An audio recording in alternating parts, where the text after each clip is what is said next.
biləkləri tillodan. Bu düppü qo'l bilan tikilib, yurak bilan yaratilgan O'zbeklarning madaniyatining tirik timsoli. Men Xodimova Muqaddas To'xtasinivni 61-yilda tug'ilganman. 78-yildan beri qo'l mehnati mana shu duppi bilan shug'ullanib kelaman. Biz 3-avlod bo'lib, meni onamni onalari, kalonbuvim, buvijonim, mana endi hozirda men duppichilik bilan shug'ullanamiz. Ko'zing olur biləkləri tillodan.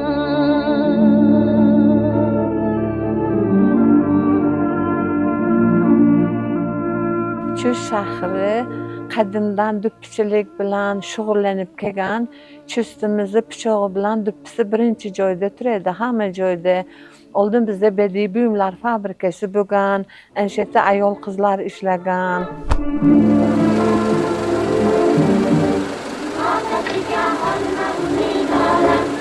Bu duppimizni 3000 yildan oshdi tarixi.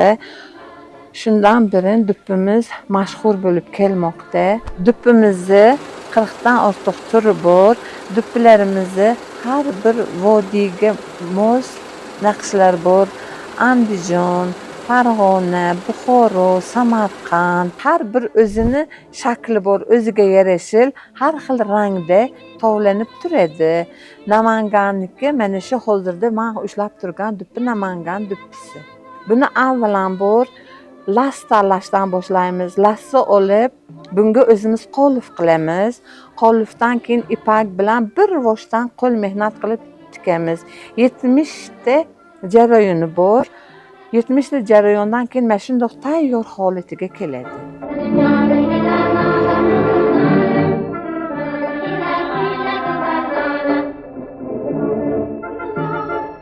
O'zbekistonda keng tarqalgan do'ppilardan biri Qo'qon do'ppisidir.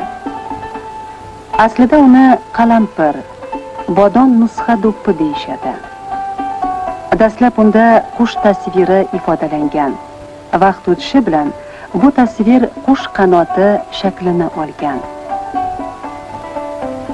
Qalampir hayot sinovlari ramzi misolida talqin qilinsa, bodon tabiatning uyg'onishi, hayot davomiyligi belgisi bo'lgan.